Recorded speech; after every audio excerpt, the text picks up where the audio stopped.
Rumah tangga yang bahagia itu ialah kalau takut akan Tuhan. Kalau apa? Suami-suami yang takut Tuhan itu tidak akan pernah tipu istrinya. Amin. Ibu-ibu ada yang pernah kena tipu? Makanya saudara tertekan itu.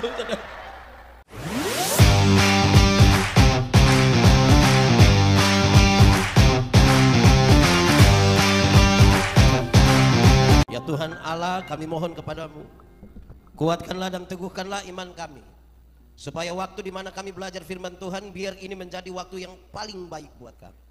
Kami mohon Tuhan, jauhkan semua penggoda pencobaan. Biar dalam damai-Mu kami belajar firman Tuhan.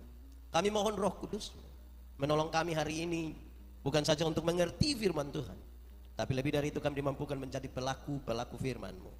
Berkati setiap hati yang sungguh disiapkan untuk pemberitaan ini. Tuhan, jauhkan semua penggoda pencobaan. Biar dalam damai-Mu kami belajar firman Tuhan. Kami rindu pada firman-Mu.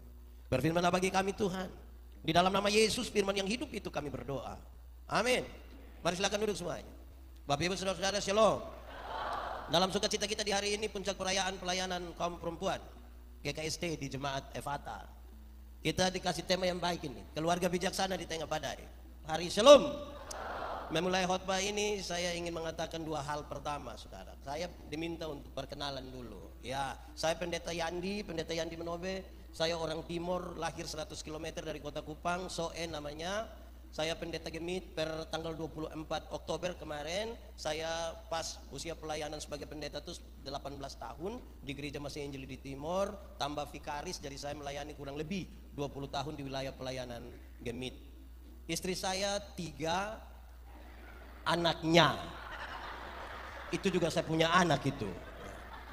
Istri saya seorang pendeta Gemit juga, sementara ini melayani di Jemaat Gemit Anugerah di Kupang. Kalau saudara pernah ke Kupang, ada kantor gubernur, lewat kira-kira 300 meter ke sebelah ada satu gereja Anugerah namanya. Itu istri saya melayani di sana dan saya tinggal di situ. Kami punya 3 orang anak, masih kecil-kecil, dua laki-laki dan 1 perempuan. Yang paling besar baru umur 12 tahun. Yang paling kecil 6 tahun. Saya menikah itu sudah umur 32 tahun, hanya karena komitmen saja. Pacaran 10 tahun baru menikah. Saya melayani 5 tahun baru menikah. Jadi akhirnya kami pacaran jadi 10 tahun. Orang tanya saya, pendeta, kenapa bisa pacaran sampai 10 tahun? Saya bilang, karena kalau saya berhenti dan dia, siapa lanjut dengan saya? Jadi saya juga pikiran itu. Ya sudah, anak-anak masih kecil dan bersyukur kami masih ada dan melayani sampai hari ini. Semoga perkenalan ini jadi baiklah buat kita sedikit. Saya kira itu. Nah, kedua saudara-saudara, usia 67 tahun, saya ingin mulai mengatakan begini. Kedewasaan itu ada 3. Ada berapa? Pertama, dewasa biologis. Dewasa biologis itu dulu kita punya berat badan hanya 37. Sekarang 73. Itu dewasa biologis. Dulu kita pakai celana nomor 27 tidak ada masalah karena perut rata saja. Sekarang perut ada 3, satu di sini, satu di sini, satu di sini. Itu dewasa biologis. Siapapun bisa begitu. Makan tidur, cocok, gemuk gitu. Itu pertama. Kedua, dewasa psikologi. Dewasa psikologi itu tidak tergantung umur dan berat badan. Umur 40 tahun tapi kalau tukang tersinggung, sedikit-sedikit tersinggung, sedikit-sedikit tersinggung, sedikit-sedikit tersinggung, tersinggung kok sedikit-sedikit. Di Palu ada yang biasa tersinggung begitu, ada ibu-ibu atau bapak-bapak? Ibu-ibu pakai baju warna. Hati-hati kalau tersinggung di Kupang. Di Kupang itu kalau ada orang tersinggung dan biasa tersinggung, waktu dia tersinggung di orang banyak, orang suka bawa korek begitu. 3, dewasa iman. Dewasa apa? Dewasa iman itu kira-kira begini. Ada anak umur 3 tahun, ada meja berat 10 kg. Anak umur 3 tahun bisa pikul meja yang 10 kg? Tidak bisa. 17 tahun kemudian dia umur 20 tahun, dia pikul meja yang 10 kg. Bisa? Yang berubah anak atau meja? Itu dewasa iman. Orang dewasa iman tidak akan pernah meminta beban menjadi ringan, tapi orang dewasa iman meminta bahu yang semakin kuat. Amin kok? Saudara punya masalah? Tidak usah ngomong, saya lihat ini muka masalah semua. Masalah ialah kesenjangan antara harapan dan kenyataan. Itu masalah, dan semua orang mengalami itu. Siapa yang dewasa iman tidak akan merengek-rengek kepada Tuhan. Tuhan tolong kasih ringan ini beban. Tidak. Dia bilang, Tuhan kasih saya bahu yang semakin kuat.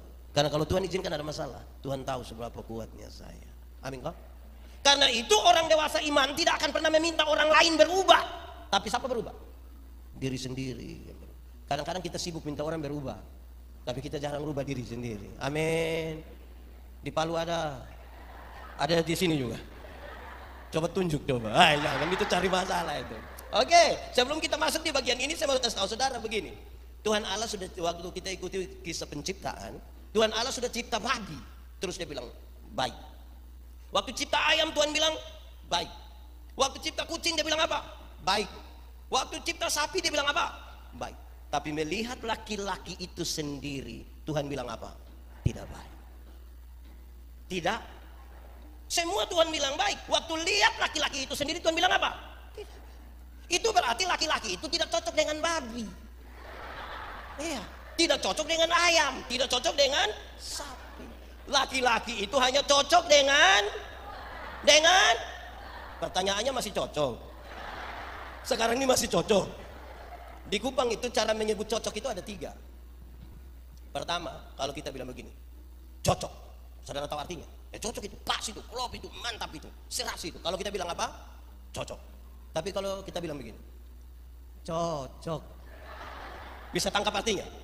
Suami tukang maki, istri tukang maki, tetangga yang dengar bilang apa? Cocok. Kira-kira begitu. Yang ketiga, cocok itu paling bagus diucapkan oleh satu suku di NTT, Alor. Kalau mau bilang cocok itu, kaki satu di depan, dia agak tunduk sedikit, mata dikasih begini, baru dia bilang cocok. Jadi kita pertanyaan ini penting buat kita semua. Masih cocok begitu. Itu. Tema ini sesungguhnya mau mengantarkan kita kepada satu bagian di mana badai tetap ada, tapi kita tetap butuh bahagia. Jangan lupa bahagia. Amin kok. Saudara bahagia. Di rumah bahagia. Di ibadah perempuan bahagia. Pengurus bahagia. Wih, sedikit lagi dunia kiamat di sini saja. Ini bahagia semua, ini luar biasa sekali ini. Lah, tapi pertanyaan pentingnya adalah bahagia itu apa? Apakah karena saudara kaya raya lantas bahagia? Buktinya ada banyak orang kaya raya tapi tidak bahagia. Apakah karena saudara terlalu cantik lantas bahagia? Tidak juga. Ada banyak orang cantik tapi tidak bahagia. Lihat satu orang kalau di depan dia lebih putih sedikit dari kita, itu yang kulit hitam itu agak sedikit gelisah. Nanti dia lihat begini.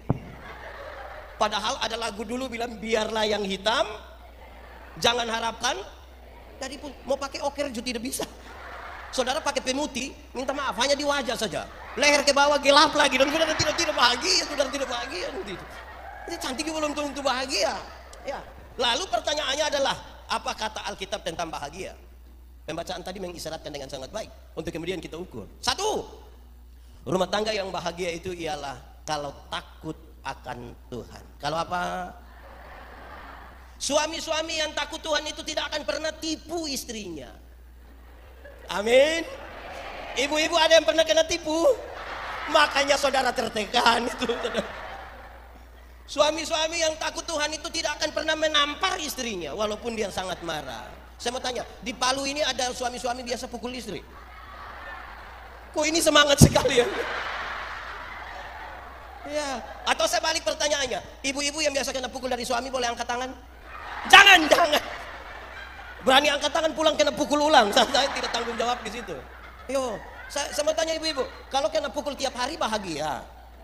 Siapa yang bangun tidur, terus kerja, masak, siap buat suami, siap buat anak-anak, terus dia lihat jam, sudah jam 10 pagi, kok belum kena pukul ya? Terus dia cari suaminya, papa, iya, ini hari belum, papa. Bahagia kalau kena pukul. Suami yang takut Tuhan tidak akan pernah menampar istrinya, tidak pernah tipu. Istri-istri yang takut Tuhan tidak akan pernah memaki suaminya, tidak akan. Di sini ada ibu-ibu biasa maki, ada di sini. Dia kurus atau gemuk? Wah, itu bahaya itu.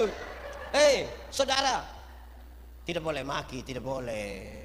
Saya mendefinisikan maki ialah mengeluarkan barang-barang yang tidak perlu dikeluarkan. Itu barang dong diam-diam di situ ngomong untuk apa? Dia diam. Kalau ada anak kecil maki tanpa kita setuju, kita masih bisa terima. Anak kecil itu kalau mandi habis, biar dia tidak pakai apa-apa. Papa mama punya tamu ada, dia bisa keluar, dia jalan-jalan. Biar tidak pakai apa-apa. Betul kok tidak? Tapi coba dia pun bapak coba. Coba dia pun bapak mandi habis begitu. Terus ibu-ibu ada latihan-latihan paduan suara begitu. Terus beliau keluar. Hai besti. Wah, itu bisa jadi masalah. Yang takut Tuhan itu bahagia. Kedua, rumah tangga yang takut Tuhan, keluarga yang takut Tuhan itu sekaligus bijaksana adalah kalau makan dari jeripaya tangan sendiri. Kalau apa? Orang kalau makan dari jeripaya tangan sendiri itu bahagia. Kalimat terbaliknya adalah, jadi bagi keluarga yang hanya harap warisan tidak akan bahagia. Yang harap warisan tidak akan bahagia. Karena orang-orang yang harap warisan itu, anak-anak yang harap warisan, itu pertanyaannya tiap hari itu hanya satu. Kapan Bapak mati? Kalau tiap hari hanya tanya kapan Bapak mati, kapan Bapak mati, kapan Bapak mati, lama-lama Bapak belum mati, dia mati duluan itu. Saudara, kalau saudara tinggal di rumah yang fasilitas mewah dan lengkap sekali, tapi itu kalau masih rumah orang tua, belum bahagia. Kalau tinggal di rumah sendiri, ukuran 3x2, tidak ada plafon, masuk langsung keringat di dalam. Tapi kalau itu hasil dari payah tangan sendiri, saudara bisa tulis di depan rumah itu, rumahku istana. Amin toh? Bahagia, makan dari jari payah tangan sendiri. Kasih tahu anak-anak semua di rumah, anak-anak, kamu pegang iPhone terbaru sekalipun, tapi kalau masih orang tua yang beli, belum bahagia.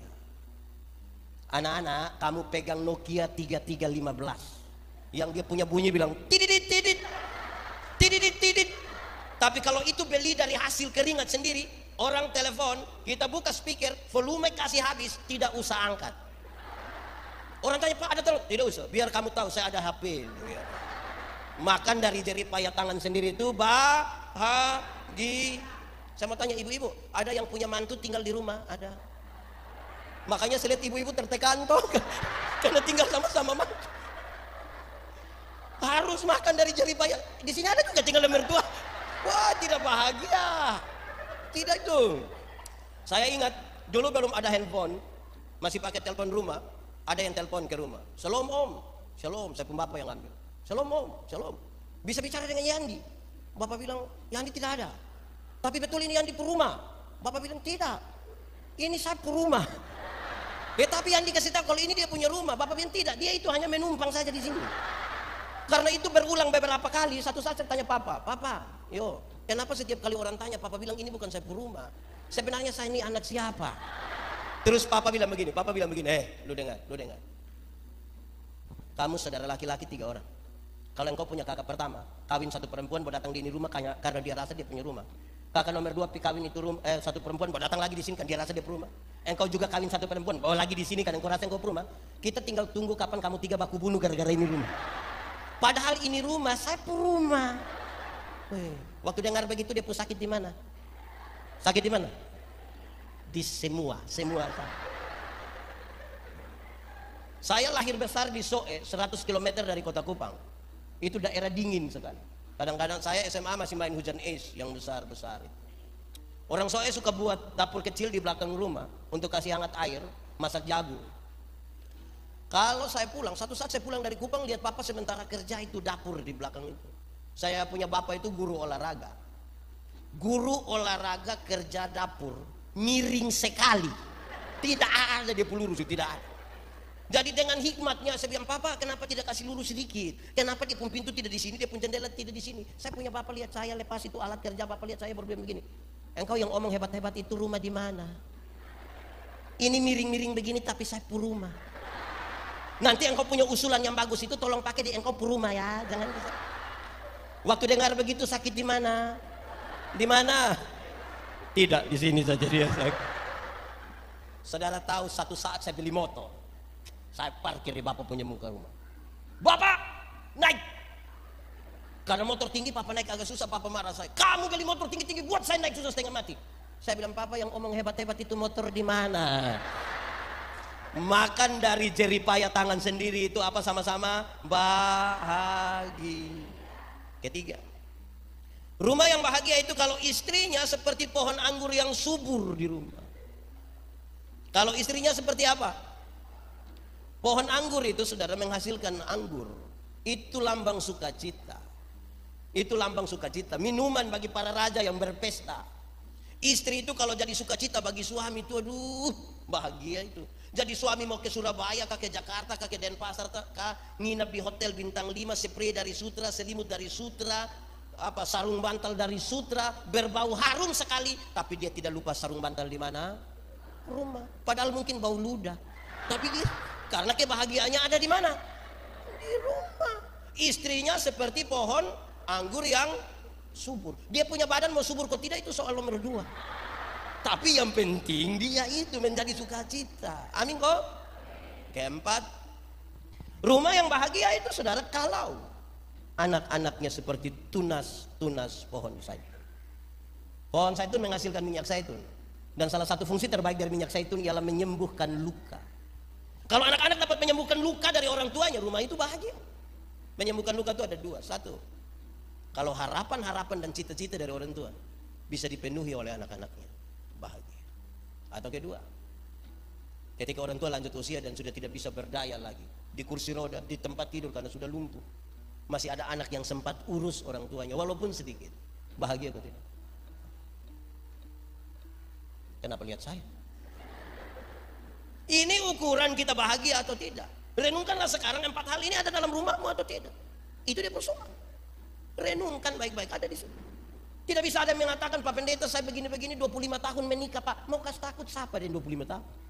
Kalau ternyata hal ini tidak ada di kita. Kita hanya bisa beli baju seragam pakai ke pesta. Terus datang sengaja angkat-angkat tangan begini. Itu pencitraan lah, tidak bahagia.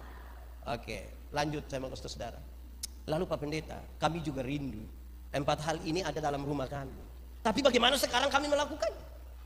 Supaya kami juga merasakan itu kebahagiaan. Supaya rumah kami juga aman. Sebelum saya masuk pada caranya, saya mau kasih tahu. Ketika Tuhan Allah melihat manusia itu sendiri dan Tuhan bilang tidak baik, Dia bilang gini, aku akan menjadikan bagimu seorang penolong yang sepadan. Maka Tuhan menciptakan perempuan bagi laki-laki. Sepadan dalam Alkitab itu punya 3 maksud. 1, sepadan itu berarti dua-dua percaya pada Tuhan. Berarti apa? Dua-dua percaya pada Tuhan. Jangan ibu rajin ke persekutuan perempuan, bapak tiap hari hanya minum cap tikus. Oh, tidak bisa. Tidak bahagia. Tidak bisa. Di sini ada. Siapapun suami itu. Dua-dua mesti percaya Tuhan. Itu sepadan. Yang kedua, sepadan dalam Alkitab itu berarti 1 laki-laki, 1 perempuan. Itu sepadan. Aku menjadikan bagimu seorang perempuan sebagai istri. Kenapa hal ini menjadi serius sekarang? Zaman sudah berubah, sudah maju. Sekarang ini ada laki-laki yang dia punya pacar laki-laki juga. Kita juga pusing ini. Itu dalam korek-korek senang gitu. Jadi sepadan itu kalau 1 laki-laki, 1 dalam hal ini pasti ibu-ibu, bapak-bapak sepadan. Ketiga, sepadan berarti yang kuat menanggung yang lemah. Hari ini papa minum cap tikus, mabuk pulang banting kursi, hancur. Teori ini mengatakan suami sementara lemah. Ibu yang sementara kuat, tanggung jawabnya adalah urus papa yang lemah. Karena ada kemungkinan hari ini papa yang mabuk, besok ibu-ibu yang mabuk. Jadi jangan bapak banting kursi kasih hancur, terus mama bilang pakai bahasa Kupang, lu kira lu sendiri yang bisa. Terus mama ambil TV banting lagi. Oh, tidak baik. Oke. Tuhan Allah menciptakan manusia laki-laki dan perempuan bukan saja dibedakan atas jenis kelamin, bukan saja. Tapi ada pola-pola yang sengaja Tuhan titipkan, Tuhan lepaskan begitu supaya manusia berurusan dengan itu, rumah tangga berurusan dengan pola-pola itu untuk mengisi dan mengelola supaya dapat ini. Sebuah penelitian bilang begini, saudara cantik, saudara ganteng. Tapi kalau kecantikan dan kegantengan menjadi ukuran, maka setiap 3 tahun laki-laki harus ganti istri. Kalau cantik itu ukuran, setiap berapa tahun? Wih, saya 13 tahun berarti minimal saya 4. Apalagi yang menikah lebih lama, oh itu lebih banyak. Lalu pola seperti apa? 1, pola mengingat. Maaf, mulai dari pola berpikir saja. Laki-laki itu sering berpikir yang rasional saja, yang masuk akal. Makanya bapak-bapak, suami-suami itu kalau bicara selalu bilang begini, saya pikir. Sementara yang ibu-ibu lebih banyak pakai apa? Perasaan. Makanya ibu-ibu kalau bicara itu saya rasa. Bayangkan kalau satu hanya saya pikir, satu hanya saya rasa, dan hidup 20 tahun bersama-sama. Lama-lama tetangga-tetangga pakai bahasa Kupang bilang surasa. Jadi bijaksana kalau orang mengelola apa yang dipikirkan dan apa yang dibahagia. Hidup tidak bisa pakai yang logis saja. Hidup itu penyeimbangnya adalah perasaan. Hidup juga tidak bisa pakai perasaan saja, tidak bisa. Saudara kalau pakai perasaan saja tidak mungkin bahagia. Saya kalau saudara pernah ikuti khotbah-khotbah saya satu saat ketika melayani di Pulau Sabu, saya melayani di sana 5 tahun, Pulau Selatan. Kalau kita pergi ibadah rumah tangga tuh hari Senin, hari Rabu, hari Jumat, itu jemaat sudah buka tikar besar, mereka duduk bersila semua di situ. Terus pendeta datang duduk bersila di depan, ada lampu yang paling besar itu taruh di tempat di mana pendeta duduk di situ. Hari itu saya pergi, jemaat sudah banyak-banyak semua. Kami mulai ibadah, saya berkhotbah, orang senyum-senyum. Saya yakin ini masuk. Saya khotbah terus. Yang menarik, kami sudah habis ibadah, mereka tetap senyum juga. Saya mulai pikiran dengan mereka pun senyum itu. Terus satu saat saya tanya ini jemaat, yo, kamu senyum-senyum apa? Dorang tambah senyum lagi. Akhirnya saya tanya satu diaken, Welmin Ceriu namanya. Saya panggil pakai nama panggilan sabungnya. Saya bilang, Nadau, kamu senyum-senyum apa? Dia ambil satu pena, dia tulis di kertas kecil satu, dia antar ke saya. Saya penasaran. Saya coba buka, ternyata dia tulis, maaf, Bapak punya resleting tidak tarik. Itu saya mau cek ke dia itu. Kita 1 jam bersama-sama di sini, engkau lihat ada soal di situ perasaan. Jadi hidup tidak bisa pakai perasaan saja. Amin kok? Yuk, tidak bisa. Saya mau tanya saudara, kira-kira tadi waktu dorang ibadah mereka baik atau tidak? Yang tadi yang saya pimpin itu, yang saya bersila itu, ibadah mereka baik atau tidak? Kenapa tidak baik? Itu. Jadi saudara-saudara, kalau kita pakai perasaan dan tidak menyelesaikan masalah, relasi kita bermasalah. Amin kok? 2, soal pola kerja. Pola apa? Pola kerja ini menarik. Laki-laki itu cenderung pekerja tunggal. Bapak-bapak ini hanya ke kantor saja, tapi waktu pulang dia rasa dia sudah kerja seluruh dunia dan segala isinya. Dia rasa sangat berjasa untuk itu pekerjaan. Bapak-bapak itu kalau sempat gendong baby, kita punya di Kupang bilang ademea, kalau dia sempat gendong barang 1 jam, itu dia rasa sangat berjasa. Ketika ibu-ibu datang dia bilang, Ma, yo gendong adek dulu. Papa, saya mau pergi teman-teman. Kasih tinggal kami sendiri. Kok tadi saya suruh gendong itu 1 jam berjasa, karena polanya tunggal. Tapi ibu-ibu polanya jamak. Ibu-ibu ini bangun pagi bisa langsung masak, siap suami ke kantor, siap anak-anak ke sekolah, bisa sambil setrika, bisa sambil siap makan siang, siap diri ke mana-mana, bisa sambil foto, update status, semua di satu waktu yang sama. Ini pola ini bukan untuk dibandingkan. Ini pola ini untuk dikelola. Jangan ibu-ibu bilang, coba jadi saya, coba. Tidak bisa. Karena dia memang laki-laki, polanya bukan. Saudara, saya tidak tahu di Palu. Kami di Kupang. Ada banyak suami itu yang ketika tamu baru sampai tangga terakhir di teras rumah, dia langsung bilang, Mama, kopi. Padahal kopi tidak ada. Jadi setelah tamu pulang, Mama bilang, Papa, lain kali itu tolong tanya kita dulu, ada kok tidak. Terus Papa santai sah, dia akan bilang begini, kok saya sudah beli itu? Iya Papa, 6 bulan lalu. Papa pikir sekali beli itu tuh untuk seumur hidup. Karena polanya tunggal, 1 kali dia lakukan dia kira itu. Saudara pernah mengalami ketika Papa kasih uang untuk uang bulanan, terus tiba-tiba sudah Papa tambah, ya kok saya sudah kasih. Pernah alami? Bukan karena dia tidak percaya atau menuduh ibu-ibu, bukan. Tapi karena polanya tunggal. Ada acara-acara begini, saya tidak akan telepon yang bapak-bapak. Kalau ada acara begini, kalau saya ketua, saya tidak akan telepon bapak. Kalau kita telepon bapak, bagaimana persiapan? Dia pasti pakai 1 kata saja, beres. Nanti dia beres habis baru istrinya bilang, beres apa? Karena ibu lebih detail. Makanya ketika kita kumpul ibu-ibu, saudara, pertengkaran di mana-mana. Karena mereka mau kerja semua. Bahkan ada yang kasih tinggal dia punya pekerjaan, urus orang lain punya pekerjaan. Di GKST ada begitu. Yang panitia sekarang ada. Makanya saya lihat saudara seragam tapi hati tidak seragam. Karena ibu-ibu lebih detail. Saudara tahu bahwa kita perhadapan panitia acara itu sekaligus bisa perhadapan panitia tersinggung. Karena kita mau bicara soal pakai pakaian saja itu bicara ribet sekali. Sepakat, atas putih, bawah batik. Ada yang tambah, bisa tambah motif sedikit kok. Mau apa lagi? Bisa ada strap di sini kok, di sini kah gitu. Jadi pusing kita. Karena mereka ada tagih. Ini pola ini kalau kita kumpul ibu-ibu jadi masalah kalau tidak dikelola dengan baik. Itu dulu. Ketiga, soal pola bicara. Pola apa? Laki-laki itu cenderung pendiam. Laki-laki cenderung, sebuah penelitian mengatakan seorang laki-laki kalau bicara satu hari itu kira-kira 7.000 kata. Berapa ribu? Tapi seorang perempuan kalau bicara satu hari minimal sekurang-kurangnya 21.000 kata. Bayangkan, papa 7.000, mama 21.000. Pagi-pagi papa sudah ke kantor, anak-anak ke sekolah, mama mau 21.000 sama siapa? Makanya ibu-ibu ini grup WA biasa lebih banyak dari bapak-bapak. Harus curahkan 21.000. Saya mau tanya, suami rata-rata pulang kantor jam berapa? Jam 5. Terus ibu sudah siapkan, mau kasih keluar yang 3.000 duluan. Terus ibu sambut papa di pintu, pas papa masuk, terus ibu bilang, "Pak," terus papa bilang, "Hah? Tadi di kantor baik." Terus papa bilang, "Lu kepala kantor." Wah, kalau komunikasi begini tidak bisa. Nanti di bagian selanjutnya baru saya jelaskan soal komunikasi. Keempat, soal pola mengingat. Soal pola apa? Laki-laki itu cenderung pelupa.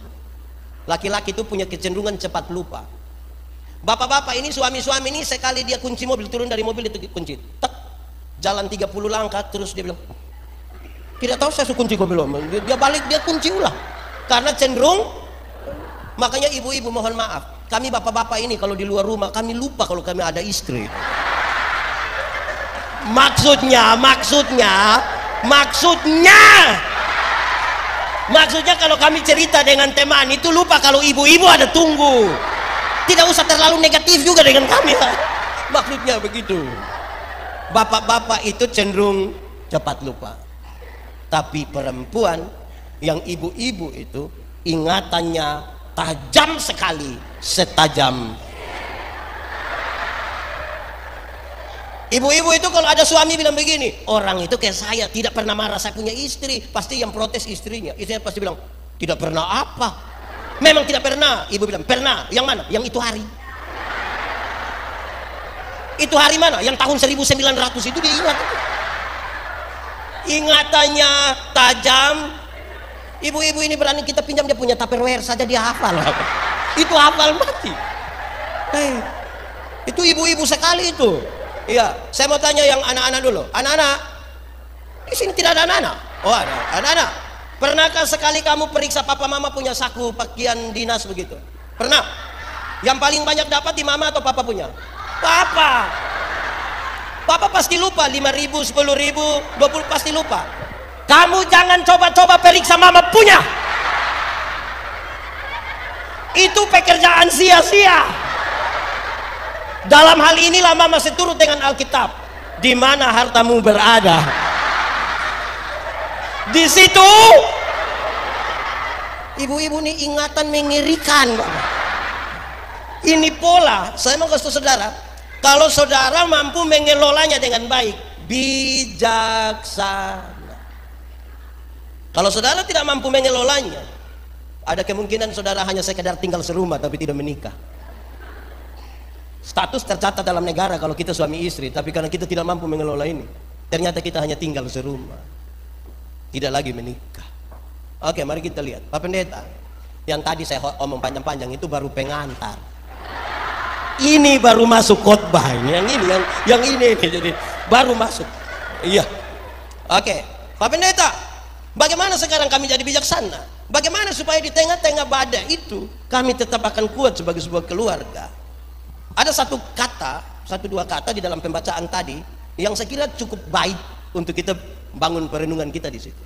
Apa itu? Meja makan. Sama-sama 1, 2, 3. Kalau mau bahagia, kalau mau bijaksana, harus ambil tempat bersama, suami, istri, anak-anak duduk di sekitar meja makan dan makan bersama. Harus, baru bahagia. Nanti di akhir saya kasih tahu bagaimana kalau kita tinggal berjauhan. Tapi saudara, makan bersama itu berdampak baik bagi ini. Kenapa? Mari kita mulai, saudara. 1. Biasanya kalau makan bersama orang mulai dengan doa. Doa itu tanda orang takut Tuhan. Doa itu tanda apa? Takut Tuhan. Ya, saudara lihat. Kalau kita duduk makan bersama, Biar yang paling banyak itu orang yang makan tidak tahu berdoa. Tapi kalau separuh sudah begini, dia juga ikut begini. Dia angkat muka, kita yang lain masih tutup mata, dia tutup pulang, dia begini. Tapi dia memberi pengaruh. Doa makan itu saudara, mau putar ke kiri atau ke kanan, dia hanya berisi dua hal. Pertama, doa makan itu berisi sebuah ungkapan syukur, ungkapan terima kasih. Saudara tahu bahwa pergumulan keluarga Kristen dan keluarga-keluarga di Indonesia per hari ini adalah anak-anak kita sudah jauh dari itu kata terima kasih, tolong, maaf, permisi. Tempat belajarnya cukup di meja makan, itu bijaksana. Rumah tangga yang tidak tahu terima kasih, tidak tahu bersyukur, tidak bahagia. Kenapa?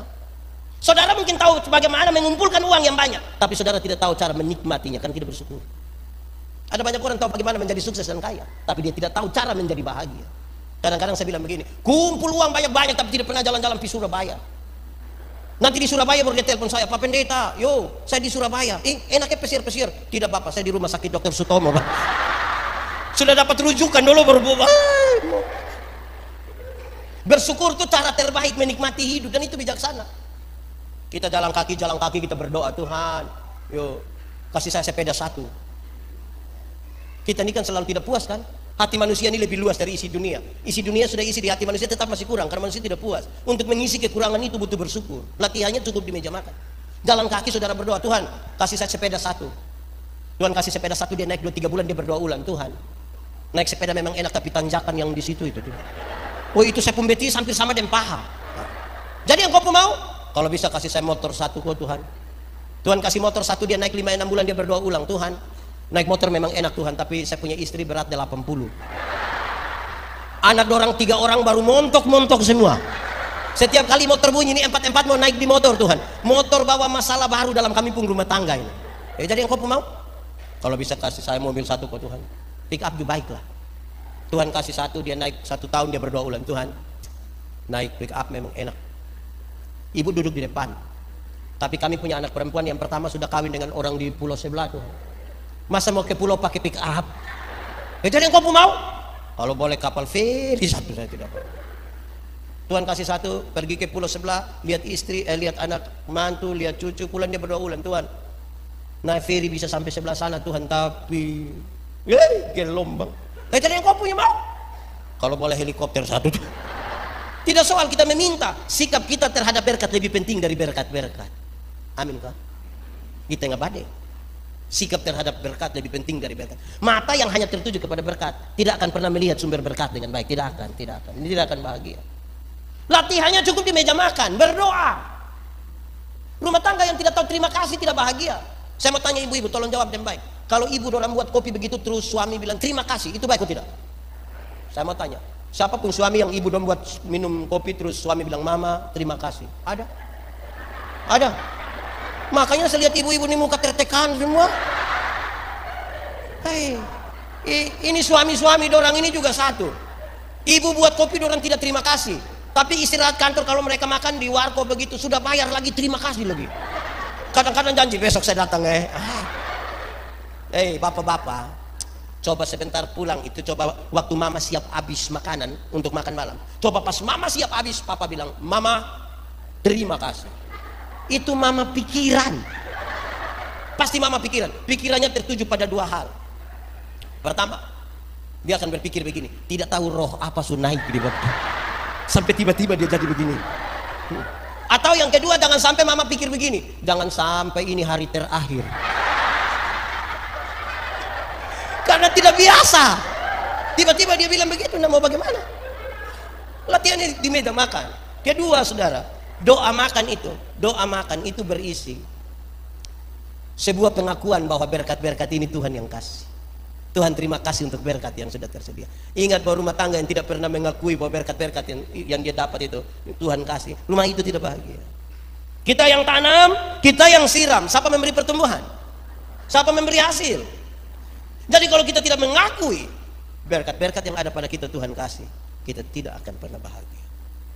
Saya terganggu sekali dengan seorang pendeta emeritus di Kupang. Dia sangat dekat dengan saya. Waktu dia berkhotbah di satu, saya kasih pimpin di gereja tempat saya melayani. Dia khotbah bilang begini, masa BBM naik kolekte turun. Saya bilang ini nenek cari halin gitu. Tapi dia mau kasih tahu sesuatu yang saya kira penting. Saya kira itu serius itu saudara. Saya berpikir berulang-ulang, ini orang tua maksudkan mana? Tapi saya kira serius. Kalau orang tidak pernah mengakui berkat-berkat Tuhan yang kasih itu, dia tidak bisa saudara. Dia itu, saya satu jemaat dia kasih persembahan dia begini.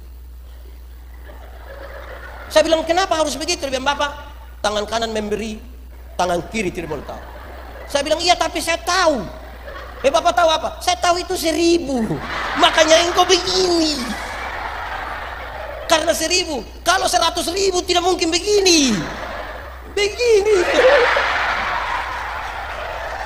Tidak mungkin. Saudara-saudara, doa makan itu baik. Pulang coba lakukan di rumah. Saudara bijaksana, saudara bahagia. Amin kok. Satu tadi, di meja makan kita buat apa? Berdoa. Kedua, biasa di meja makan kita buat apa? Di meja makan buat apa? Ya makan. Itu yang betul itu. Itu bijaksana. Kalau di meja makan, makan. Akan jadi masalah kalau di meja makan kita tidur. Kalau di meja makan ya makan. Apa maksudnya? Apa maksudnya? Saudara, kenapa banyak rumah tangga itu tidak bahagia? Kenapa banyak rumah tangga itu tidak bijaksana? Karena tidak tahu menempatkan diri. Tidak tahu menempatkan diri. Ya meja makan, itu penempatan diri yang baik. Kadang-kadang kita ini tidak tahu tempatkan diri. Suami yang RT tapi suruh panggil dia ibu RT. Itu tidak tahu itu. Lama-lama dia bikin salah, ini uang RT dong. Suami yang kepala sekolah, istri tidak boleh suruh panggil dia, bilang panggil saya mama kepsek. Tidak bisa. Tidak tahu diri itu. Lama-lama mama tua tanda tangan rapor dong. Kita tambah pusing. Saudara, itu tempat yang baik.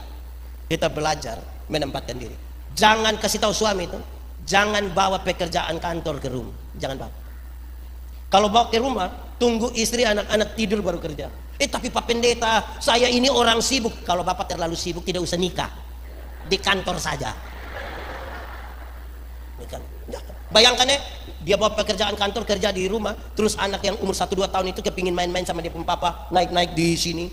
Belum lagi kasih tumpah susu di itu dokumen. Itu kalau di Kupang pasti papa-papa bilang begini, ambil di dalam dulu kesel lihat. Bahagia, saudara bahagia. Tempatkan diri.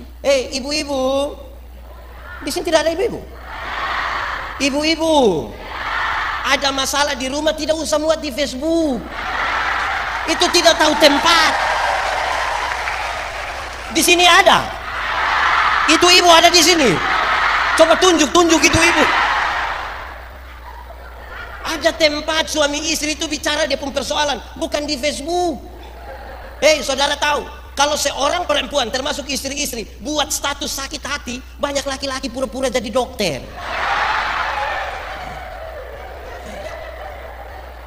Saudara tahu kalau di Kupang ada ibu-ibu kasih naik masalah rumah tangga di atas di Facebook.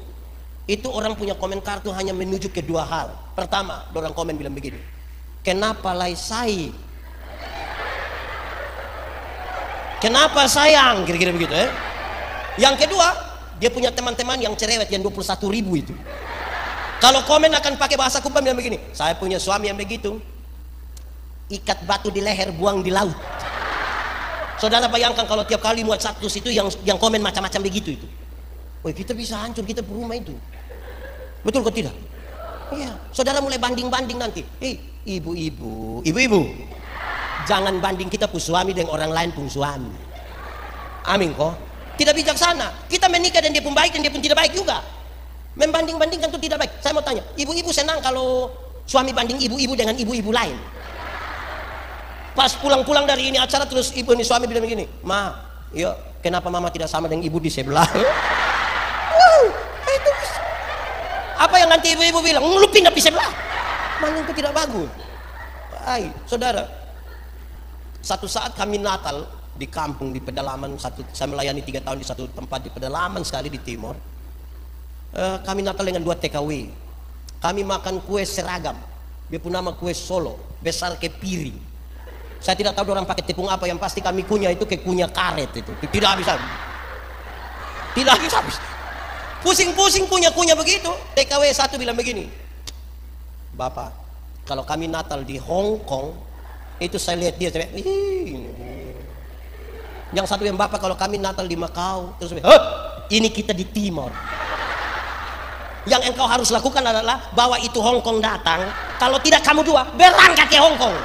Saudara tidak bisa tinggal di sini, tapi pikiran dan perasaan ada di tempat lain. Amin kok. Makanya harus tahu tempat.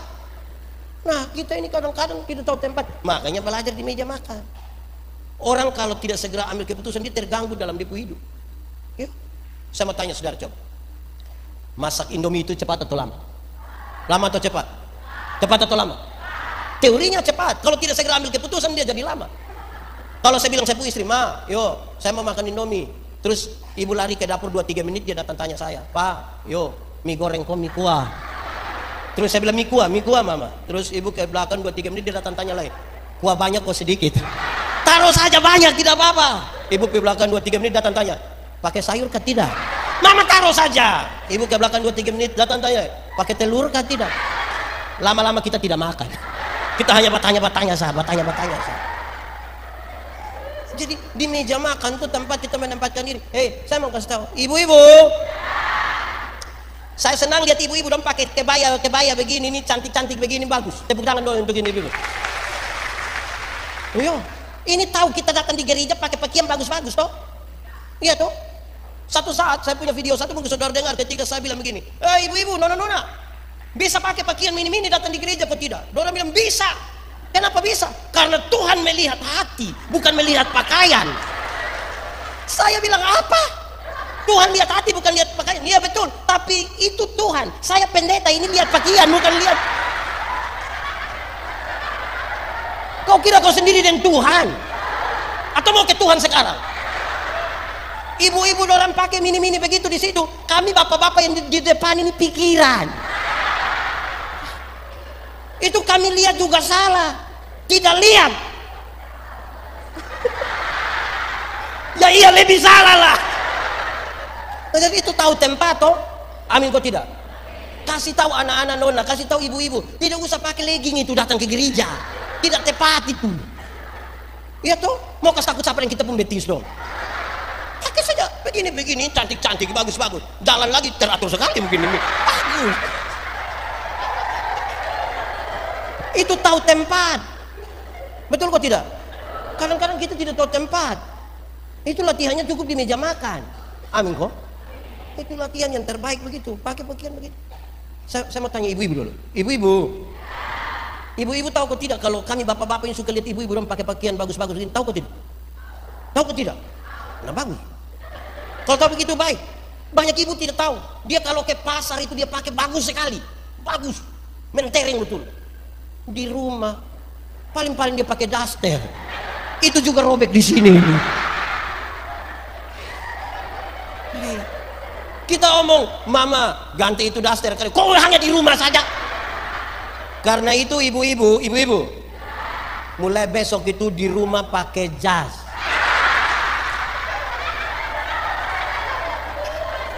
Nanti ke pasar baru pakai daster.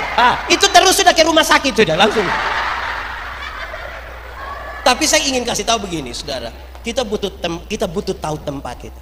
Soal yang di dalam rumah beda dengan yang ada di luar rumah. Tahu tempat. Yang di dalam kamar tidur tidak harus perlu dibicarakan di beranda, tidak harus. Kita semua tahu itu. Semua orang punya masalah, tapi dia mesti tahu tempat untuk berurusan dengan pergumulan dalam hidupnya. Amin kok? Oke, sudah dua Masih banyak. Satu di meja makan tadi. Kedua di meja makan. Ketiga di meja makan. Ya baca cerita. Di meja makan pasti baca cerita toh. Tidak mungkin di meja makan kita semua makan 1 jam semua. Tidak mungkin. Di meja makan itu ada komunikasi. Amin toh. Saya di Kupang, saya menampingi 5 kelompok difabel, termasuk para yang bisu dan tunanetra. Keputusan untuk membangun relasi dengan seseorang, kata kuncinya adalah komunikasi. Entah dia pun cara mau bagaimana, yang penting mengkomunikasikan sesuatu. Tempat terbaik belajar komunikasi itu di mana? Meja makan. Menara Babel itu tidak selesai dibangun bukan karena kurang uang, bukan karena kurang material, bukan karena kurang tenaga kerja, hanya karena terputusnya komunikasi di antara mereka. Di meja makan itu kesempatan bapak-bapak tanya istri, "Mama, yo, kenapa ini sayur ini garam semua?" Terus ibu bilang, maaf pak, maaf papa, maaf papa. Tadi waktu saya tumis ini sayur, mama terlalu ingat papa. Jadi mama pikir papa tuh garam, mama ambil saja taruh-taruh begini tuh. Tapi yang penting komunikasi. Amin kok. Yuk. Papa tanya anak laki-laki, laki-laki, di sekolah tadi dapat berapa? Papa, tadi saya dapat 10 bapak. Bagus sekali. Lu persis lu punya papa. Lu papa sekali itu, papa sekali itu. Terus tanya yang perempuan, non, di sekolah dapat berapa tadi? Aduh papa, matematika tadi susah deh, kakak dapat 3. Aduh, macam mama punya keluarga dulu. Komunikasi. Bapak-bapak, ini ada beberapa bapak-bapak di meja makan kasih mati itu HP. Kok tidak lahir kita dengan HP juga. Atau apalagi ibu-ibu pernah alami, kalau tidak pas duduk sama-sama suami terus tiba-tiba ada telepon masuk, suami sengaja melangkah keluar, baru dia bilang halo, halo. Kalau itu terjadi, hai ibu-ibu, aku berkata kepadamu, curiga sudah. Rahasia negara apa yang terlalu sampai kalau bicara harus bilang halo. Handphone ini berhasil mendekatkan yang jauh, tapi menjauhkan yang suami istri, anak-anak hari Minggu selesai gereja itu kan tidak ada kerja, kepingin sudahlah kita makan sama-sama, duduk sama-sama di restoran, di rumah, di mana-mana, duduknya sama-sama, masing-masing sibuk dengan HP-nya sendiri. Bahkan dia ketawa-ketawa sih.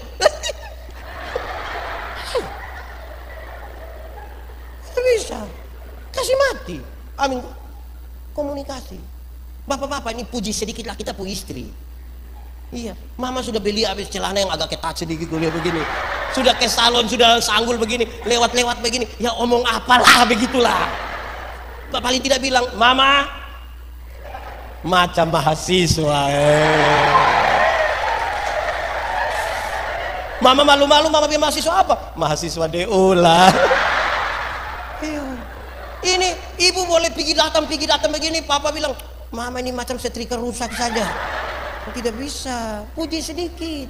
Kalau ibu pakai pakaian agak mini itu kasih tahu, mama stop, ganti itu. Papa tidak suka lihat mama pakai itu. Besok mama sengaja pakai ulang supaya bapak bisa omong lagi tuh. Kasih tahu, ini mama naik kendaraan umum turun setengah mati begini. Bapak kasih tahu. Suami yang bicara. Kalau bukan suami yang bicara, mau suruh siapa bicara? Mau suruh teman-teman di perempuan yang bicara? Baru kita simpan ibu-ibu tukang tersinggung begini. Baru mau, bisa masalah. Biar suami yang bicara. Amin toh. Oh, ibu-ibu tuh kan lebih detail tuh bapak-bapak. Ibu-ibu tuh kalau bapak janji, ma, nanti tanggal 2 bulan depan kita ke di sini tempat wisata di mana ya? Yang agak jauh sedikit. Ke mana? Oh, Tanjung Karang lah kira-kira. Mama tanggal 2 bulan depan kita pergi ke Tanjung Karang ya. Itu tanggal 30 tuh mama sudah tidak bisa lah itu. 30 dia sudah tidak bisa. Itu dia sudah pergi datang lah. Nanti pergi datang terus dia tanya, Pak, yuk tanggal 2 jadi. Karena papa tuh bukan orang yang detail sambil baca Quran atau HP, papa bilang, iya tanggal 2 jadi. Itu mama tidak suka yang begitu. Kalau mama tanya, Pak, tanggal 2 jadi, papa harus lepas itu HP, lepas itu Quran, lihat mama punya mata baru bilang, iya tanggal 2 jadi. Komunikasi. Kadang-kadang kita repotnya di situ. Ada banyak suami ini lebih sayang orang lain punya istri daripada istri sendiri. Kalau telepon orang lain punya istri itu dia punya sopan tiada tara. Yo, nanti dia telepon yang sayang, yo, yang saya minta tolong kemarin itu sudah kah? Ini kalau telepon orang lain bu istri. Kalau telepon istri sendiri, wah, ini hari kita makan apa? Di sini ada suami yang begitu. Kenapa nikah dengan dia ya? Saya khotbah khotbah tentang buah roh. Salah satu unsur buah roh itu adalah kelemah lembutan. Apa? Kelemah lembutan itu terdiri dari 2 kata, lemah dan disambung menjadi kelemah lembutan. Saya bilang begini, kami suami-suami di NTT, kami hanya sampai di lemah saja. Lembut tidak. Dia pun maksud begini, ketika kami lemah, baru kami mengerti kelembutan. Waktu sudah sakit berat, sudah di tempat tidur, sudah tidak bisa, itu dia bicara sangat lembut. Pasti dia akan bilang,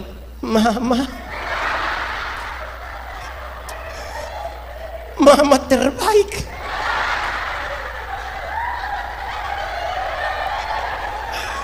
Tuhan sayang Mama. Itu kalau ada lemah apa? Tapi kalau dia ada sehat kuat-kuat, sombong sekali. Istri larang, papa berhenti sudah, ingat umur, tidak usah minum lagi cap tikus. Dia bilang, kok paling mati? Mau tunggu lemak? Mama. Ya. Saya mau kasih tahu bapak-bapak, kadang-kadang gombal itu juga baiklah. Mama bikin teh terus mama bilang, Pak, manisnya pas kah Pak? Papa bilang, Mama, ini teh mau manis kok tidak lebih indah dari mama punya senyum. Itu tipu tapi enak di sini ini.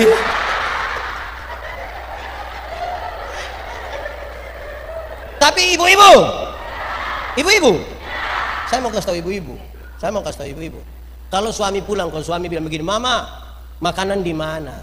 Papa kalau sampai bilang begitu itu bukan karena papa tidak tahu meja makan di mana. Kok itu meja juga dia yang beli. Kalau papa sampai tanya Mama, meja makan di mana? Itu karena laki-laki juga ingin dimengerti. Ini papa boleh dengan lembut tanya, Ma, meja makan di mana? Itu sejumlah ibu di kuping. Kok ada di situ? Mau kasih tahu. Kasihan. Saya mau kasih tahu, ibu-ibu kalau kebutuhan mendasar dari seorang suami adalah dihormati. Istri punya tugas mengajar anak-anak dan semua orang yang tinggal dalam keluarga untuk menghormati suami. Papa, kalau tidak, mama-mama kasar begitu, dia cari di restoran. Karena di restoran dia baru naik tangga terakhir. Para pelayan sudah langsung bilang, selamat siang. Kenapa datang terlambat? Jadi ajarkan itu komunikasi. Kenapa? Saudara pernah bertengkar sama suami atau tidak? Dengan istri pernah? Dengan suami orang pernah? Kalau saudara bertengkar dengan suami, kan persoalan terbesarnya ada pada komunikasi kan? Kita sama-sama ingin memenangkan pertarungan, kita sama-sama menahan diri tidak mau bicara, tertekan kok tidak? Tertekan. Tadi malam saya bercerita sama bapak pendeta, saya bilang, wih kalau mau bertengkar dengan orang lain iya, tapi jangan di istri. Kalau kita tidak segera bicara, kita bangun tidur begini kan, lihat ibu di sebelah, dia pun rambut belum sisir lagi. Kita ke dapur, dia ada di dapur. Ke ruang makan, dia ada di sana. Kita ke ruang tamu, itu dia pun foto paling besar. Baru dia lihat kita begini. Hati, lebih baik bicara. Kan kita tahan diri nih, kadang-kadang kan rasa diri benar toh, karena kita rasa diri benar tuh kita tidak mau bicara duluan. Bukan saya yang salah. Biar dia bicara. Dia tidak bicara tapi dia WA. Bikin habis kopi WA suami. Kopi sudah ada tuh. Saya mau tanya, mengalah itu baik atau tidak? Yakin? Betul-betul yakin? Yakin kalau mengalah itu baik?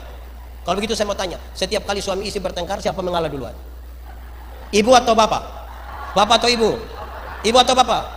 Bapak atau ibu? Kadang-kadang kita ini sama-sama tahu mengalah itu baik, tapi waktu bertengkar dua-dua tidak mau mengalah. Malam papa tidur di kebun dengan ular. Kalau terpaksa tidur sama-sama, papa hadap kiri, mama hadap, bicara kok tidak? Tidak. Bangun pagi mama tetap buat kopi tapi tidak piantar.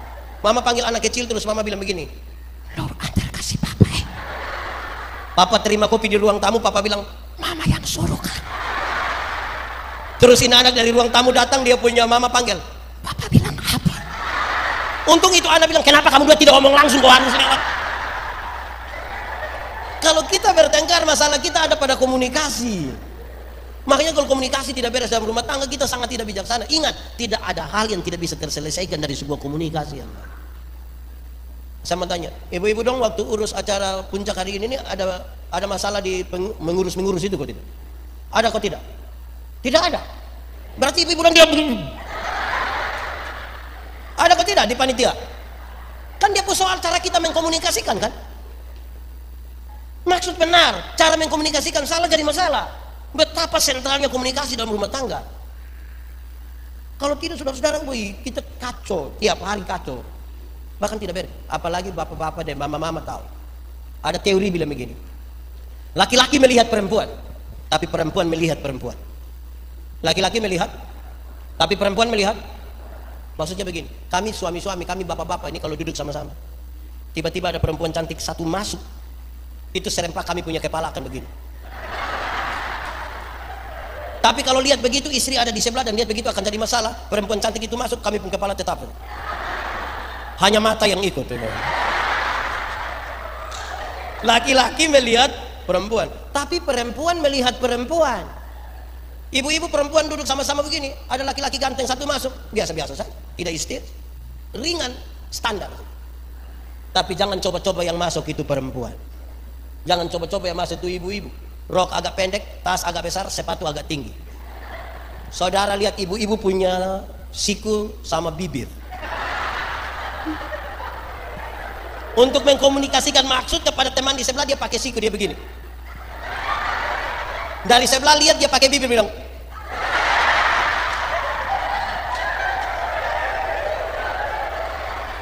Di sini ada itu ibu-ibu. Dorang yang di sini atau yang di sini? Kadang-kadang 3, 1, 2. Saudara bisa bayangkan tuh. Mau jadi apa kalau kita tidak terbiasa dengan komunikasi dan mengkomunikasikan dengan baik? Belajarnya di mana? Meja makan. Tidak di tempat lain. Meja makan. Pelajaran terbaik di meja makan. Sudah berapa? 3. 1 di meja makan. 2 di meja makan. 3 di meja makan. 4. Saya mau tanya. Kalau ikan tinggal 2, tapi orang ada 4. Bapak, mama, anak 2 orang. Ikan tinggal 2. Siapa yang makan? Siapa yang makan? Siapa yang makan? Oke, tidak ada jawaban yang salah ya. Ikan tinggal 2, orang ada 4. Mau bagi supaya 4-4 dapat, tidak ada masalah. Mau kasih anak saja yang makan, tidak ada masalah. Apakah bapak sakit jadi bapak ambil 2-2, tidak ada masalah. Mama yang goreng jadi mama dapat 1, kami 3 bagi 1, tidak ada masalah. Tapi apa? Di meja makan itu kita belajar ingat orang lain. Di meja makan kita belajar apa? Bijaksana sekali kalau suami ingat istri, istri ingat suami, orang tua ingat anak, anak ingat orang tua. Itu bijaksana. Itu bahagia. Ibu-ibu kalau suami tidak ingat ibu-ibu dong senang. Bikin pengucapan syukur. Kan harus kasih tahu kita pun suami dong. Ini suami dong juga satu ini. Dapat uang 100.000. 20 orang beli rokok. Tinggal berapa? 80 orang masih ambil lagi 30, katanya jaga-jaga. Tinggal berapa? Ini 50 ini kasih di ibu dengan sejumlah catatan. Wih, itu tidak ingat ini. Belajar ingat toh, ingat istri dong. Kalau papa jalan keluar terus istri bilang, "Pak, jangan lupa beli lipstik." Beli. Jangan mama bilang, "Papa tolong beli lipstik." Terus sudah, mama makan sirip pinang saja. Kan kasihan itu tuh. Belajar ingat. Kenapa ini serius? Bayangkan di meja makan, kalau papa dikasih kesempatan ambil makanan duluan, lantas dia ambil tuh lupa kalau ada orang di belakang. Kasihan kan yang di belakang. Saya mau tanya saudara, di Palu ini kalau ada acara pesta begitu di rumah-rumah, pernah aku tidak alami satu keadaan di mana yang datang ke belakang itu hanya dapat kuah kosong itu? Pernah alami? Pernah aku tidak? Persoalannya kan ada di orang depan kan? Orang depan itu tidak tahu kalau yang dari belakang itu juga manusia. Mereka juga butuh makanan. Kan harusnya begitu. Nah, ingat orang. Ada orang tertentu saudara-saudara baru beli tape 1, mungkin di kota kurang ya, di kampung itu. Baru beli tape 1 putar sampai jam 3 subuh. Orang kasih tahu, "Om, kasih kecil tape sedikit dulu." Kenapa? Ada bayi 1 sakit di sebelah. Kasih tahu dia, ada tambah 2.000 di 1 tape. Hidup tidak ingat orang betul. Jangan. Ingat orang lain. Kita punya anak-anak muda dong ini, kadang-kadang saya heran dan orang. Motor itu pabrik, pakai sistem komputer. Orang yang kerja di pabrik itu pintar-pintar. Dorang tahu memang bagaimana taruh ini barang-barang, gas, rem, speedometer, ban, velg, itu pakai hitungan yang bagus. Kita punya anak-anak yang tidak lulus semua mata pelajaran ini. Dorang juga reparasi motor. Akhirnya motor bunyi seperti orang gila. Wah. Bayangkan kalau di satu kompleks itu ada anak-anak lewat yang motor. Wah. Itu orang doa hanya satu. Coba mati baik. Orang tua berdoa untuk keberhasilan, kesuksesan. Tapi gara-gara tidak ingat orang lain, orang menginginkan kecelakaan. Nah, jangan. Itu dulu. Nanti saya lanjutkan di bagian terakhir. Saya melayani di Sabu 5 tahun. Di Sabu itu kita biasa makan di Amukelaga. Amukelaga itu rumah dek. Mau naik tuh lepas sepatu, lepas sendal, kita duduk bersila di atas dan makan. Tiap hari. Setiap pulang kampung lihat papa mama kami makan di meja makan. Karena tiap hari di Sabu angkat kaki begitu, maka ada kecenderungan saya mau angkat kaki begitu. Setiap kali angkat kaki lutut lewat sedikit dari meja makan, papa lihat saya lutut, papa bilang, "Engkau punya lutut, punya bagus lagi." Kami makan sambil bicara. Tapi kalau Makanan masih penuh di mulut, kami paksa bicara, papa selalu bilang, makanan dari mana, suara dari mana? Karena itu berulang beberapa kali, membuat saya mengerti. Di meja makan itu kita belajar etika dan moral. Di meja makan. Rumah tangga yang tidak tahu etika dan moral itu tidak bijaksana. Semua rumah tangga itu bertengkar. Saya pun teman-teman yang biasa meditasi bilang saya, Pak Pendeta, kok masa sama istri bertengkar? Orang macam kami tidak pernah bertengkar. Saya bilang iya, karena engkau tinggal di hutan. Karena engkau di hutan, pohon mana kas tersinggung engkau? Tinggal dengan istri suami ini, woi. Yang ada etika, moral, dia tahu cara bagaimana bertengkar. Biasanya yang tidak tahu etika moral itu yang sembarang. Mari kita lihat. Saya mau tanya ibu-ibu sekarang. Ibu-ibu, melahirkan itu sakit atau tidak? Sakit atau tidak? Terlalu sakit. Mau melahirkan normal atau abnormal tetap sakit. Waktu ibu sakit melahirkan itu kami bapak-bapak hanya dari luar taruh tangan di kepala baru bilang Yesus, tapi tidak tolong. Bukan saja itu, kadang-kadang sambil taruh tangan kepala dia bilang Yesus, dia bayangkan ini anak muka kayak siapa ini? Sakit. Tapi saudara lihat, anak-anak punya jam tidur, itu ibu-ibu punya jam bangun, bapak-bapak punya jam bangun. Orang tua punya jam tidur, anak-anak punya jam bangun. Amin. Hampir-hampir orang tua tidak tidur gara-gara anak-anak. Jam 3 subuh juga masih ada orang tua gendong, goyang-goyang. Pernah alami? Sudah dalam keadaan sempoyongan karena tidak tidur, seringkali ibu-ibu dipaksa lagi menjadi penyanyi. Makanya seringkali ibu-ibu punya lagu itu tidak bisa dipertanggungjawabkan. Kalau tidak bobok digigit, padahal justru kalau anak bobok itu baru nyamuk gigit. Kalau anak lari-lari, nyamuk mana mau gigit dia kan tidak ada. Tapi sudahlah ibu. Ibu-ibu ajar anak-anak, ibu-ibu bapak-bapak ajar anak-anak bicara itu satu-satu suku kata. Ma, pa. Tapi sayang, ketika anak-anak mulai tumbuh besar dan bisa bicara, ada suka bicara sama papa mama. Ada suka. Orang tua ajar anak jalan tuh satu-satu langkah. Pegang di tangan, kalau di kupang selalu bilang ta, te. Itu jalan belakang. Tapi sayang, ketika anak-anak mulai dewasa dan bisa jalan sendiri, lagi suka jalan sama papa mama. Orang tua punya ekspektasi besar bagi anak-anak, harapan mereka besar. Orang tua bilang kepada anak-anak, anak-anak, asal kamu mau sekolah tinggi biar kami ikat perut tidak apa-apa. Betul. Orang tua kalau sampai bicara bilang ikat perut itu bukan berarti orang mau pakai stagen. Tapi orang tua bilang ikat perut itu orang utang bagi anak-anak. Utang beli handphone, utang beli motor, utang kuliah. Kirim itu anak dong sekolah di Surabaya. Ada telepon papa mama dong? Ada telepon. Dorang biasa telepon pada waktu? Pada waktu? Tahu juga. Itu jam 5 subuh, mama pun HP subuhnya. Ting ting ting ting ting. Terus mama ambil salam kak. Ya salam mama. Mama ada baik-baik kok. Iya. Kenapa? Tadi malam kakak ada mimpi mama. Pas dia bilang kakak mimpi mama, mama langsung bilang kakak mau berapa nak omong kakak. Lanjut, saudara lihat. Kasih tahu anak-anak itu. Waktu mereka kecil dan mereka pilek, orang tua tidak pernah pakai tisu. Kadang-kadang langsung hisap dari mulut, dari hidungnya. Betul atau tidak? Ketika mereka buang air, orang tua tidak pernah pakai alas apapun, dengan tangan langsung. Betul? Sekarang ketika orang tua sudah tua, sakit-sakitan, ada anak urus anak orang tuanya. Ibu-ibu yang duduk di sini masih ada yang orang tuanya masih hidup, masih sering telepon. Dulu mereka bukan orang-orang kaya, mereka hanya punya satu kamar, punya tempat tidur yang besar, kasih tidur kita 5, 6, 7, 8 orang sama-sama di situ. Dan hari ini rumah tua di mana kita dibesarkan kosong, tinggal mereka sendiri. Tinggal foto-foto dari anak-anak itu yang ditaruh di sini. Pendeta datang tanya, yang ini siapa? Ini siapa anak pertama, dia di Palu. Tidak pernah lihat saya ini. Yang lain begitu. Saudara, saya membaca 1-2 catatan harian, diari dari 1-2 ibu yang menulis. Ketika anak-anaknya sakit, dia menulis, Tuhan, kalau Tuhan berkenan, jangan dia yang sakit, biar mama yang sakit. Orang tua melahirkan kita banyak-banyak, tapi tidak pernah titip kita di siapapun, tidak pernah.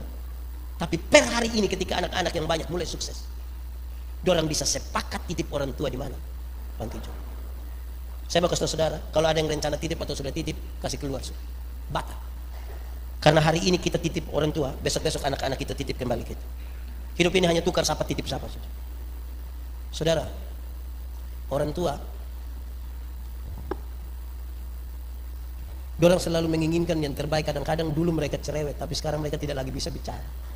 Kerinduan terbesar dari orang tua itu hanya menikah orang baik-baik ya. Ingat kamu kakak adik jangan bertengkar. Kan itu yang mereka rindukan. Tapi kita mulai jarang pergi lihat dorang. Waktu mereka sakit baru tiba-tiba kita sampai. Sertifikat. Kan kasihan orang itu. Kerinduan terbesar orang tua adalah berkumpul kembali dengan orang-orang yang dicintainya. Tapi sayang tinggal orang dua, satu mati kasih tinggal satu. Sulitlah ini hidup. Anak-anak sudah jarang telepon. Bolehkah saya izin bertanya pada yang muda-muda sedikit? Kak, berapa bersaudara? 3. Kakak anaknya berapa? Anaknya berapa? Anak pertama. Kak anak berapa bersaudara? 4. Anaknya berapa? 2. Masing-masing kita pikir kita berapa bersaudara. Saya mau kasih tahu. Ibu bisa membesarkan kakak 3 orang. Bisa membesarkan kakak 4 orang. Tapi belum tentu ketika kakak 3 orang sukses, kakak 4 orang sukses, bisa urus mama yang hanya 1. Belum tentu. Bahkan sekedar mau melihat mereka mesti izin pada suami. Itu pun kalau dia mau. Sekedar kita mau kasih dia uang sedikit. Orang tua itu kalau dapat uang dari anak-anak senang sekali. Bukan karena dia tidak punya pensiun, tapi dia rasa berharga. Sekedar kita mau kasih itu saja kita bisa sembunyi. Kok jadi sedih ya? Kita menyanyi satu lagu. Ini lagu dunia, tapi biar kita menyanyi di ibadah tidak apa-apa lah. Saya bertanggung jawab. Kasih ibu kepada beta tak terhingga sepanjang masa, hanya memberi tak harap kembali bagai sang surya. Coba kita menyanyi ulang sambil bayangkan menantu punya muka. Ingat-ingat dong punya wajahnya menantu dong. Saudara kok tidak tega ya membayangkan? Kasih kepada siapa? Sampai kapan?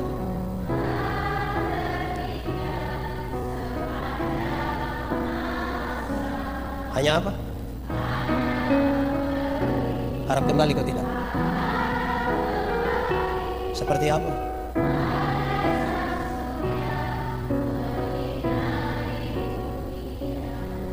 Itu lagu itu masih berlaku kah bagi ibu-ibu masa kini?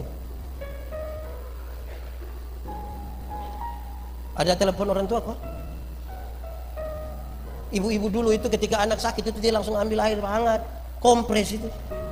Ibu-ibu sekarang anak sakit orang foto. Tak. Terus mereka upload baru tulis, Dede sakit. Cepat sembuh ya.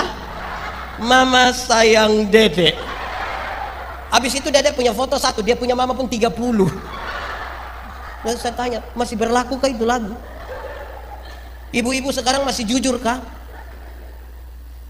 Saya urus beberapa persoalan rumah tangga di mana ibu-ibu hanya karena mau penampilan dan bersaing dengan teman-teman yang lain. Dia utang di koperasi untuk penampilan tapi tidak kasih tahu suami. Bayangkan kalau suami tidak tahu tapi petugas koperasi tahu. Itu aneh. Di Palu sini ada itu. Salamnya itu petugas koperasi.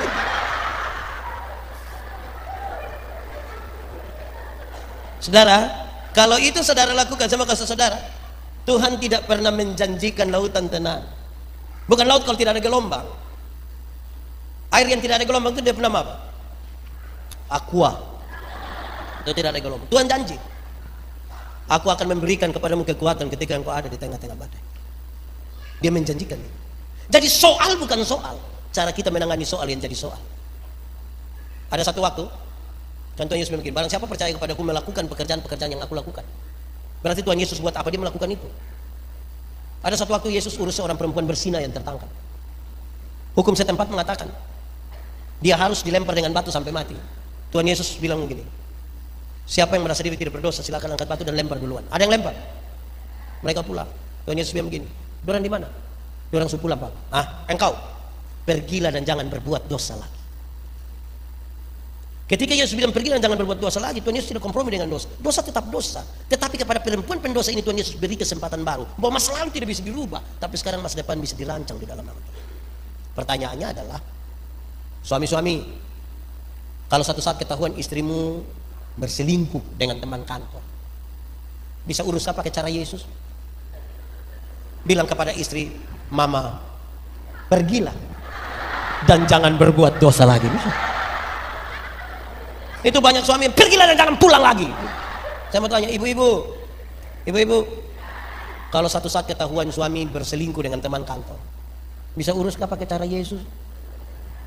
Cari suami terus bilang, papa, pergilah dan jangan berbuat dosa lagi. Pasti papa bilang, puji Tuhan. Banyak ibu-ibu tidak begitu. Ketika tahu suaminya berselingkuh, dia pakai bahasa Kupan, dia berdiri di pintu baru dia bilang, lu kira lu sendiri yang bisa? Jangan lihat umur 40 tahun begini papa, berapa yang kecewa. Kalau begini kita gagal membangun. Pelajaran-pelajaran ini saudara, kita tidak dapatkan di luar. Alkitab mengajarkan kita pada hal-hal yang sederhana. Kita temukan cukup di meja makan. Jadi ingat, jangan lupa ya, pulang makan sama-sama. Pak Pendeta, istri saya di tempat lain, suami saya di tempat lain. Yo, saya punya satu kisah kecil. Saya melayani di Sabu. Ada seorang bendahara gereja, istrinya tinggal di Kupang, dia tinggal di Sabu. Kita butuh pakai kapal feri itu 14 jam baru sampai. Suatu saat saya bertamu ke dia, pas makan siang. Saya sampai sana, dia sementara makan nasi dari beras yang lebih cocok dikasih ke ayam, karena pecah-pecah dan beras itu rusak. Saya marah dia. Saya panggil dia, kakak, kalau tidak ada beras ambil di pastori. Saya tidak makan kalau habis itu beras. Saya tidak mau kalau kita sama-sama begini, kakak makan begitu baru saya makan. Dia bilang, Pak Pendeta duduk dulu. Saya bilang, tapi saya tidak suka begini. Dia bilang, Pak Pendeta mau makan. Saya tidak makan, bukan karena itu. Kalau mau makan itu, dia bilang, Bapak duduk dulu. Duduk. Saya duduk.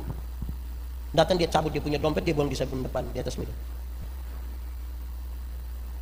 Saya lihat dia punya uang banyak di dalam dompet. Rupa-rupanya mungkin dia baru terima gaji. Dia bilang, Pak Pendeta, saya punya uang banyak. Tuh.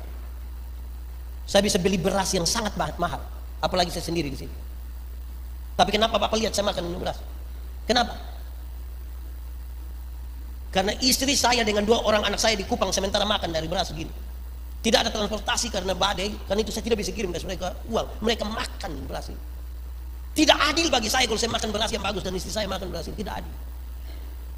Saya tanya, bagaimana lu tahu kalau makan beras begini? Pak, ini telepon ini ada untuk apa? Saya mau kasih tahu Pak, dia bilang. Kami bukan saja bertelepon. Setiap kali kami makan, kami berdoa bersama-sama. Dia tinggal di Kupang, saya tinggal di sini. Setiap kali mau makan, kami doa sama-sama. Itu waktu HP masih Nokia 3315. Apalagi yang sudah bisa video. Harusnya kita lebih hebat. Mestinya tidak ada alasan untuk sesuatu yang lain. Tuhan memberkati kita. Mari kita tunduk kepala kita berdoa, mensyukuri firman hari ini.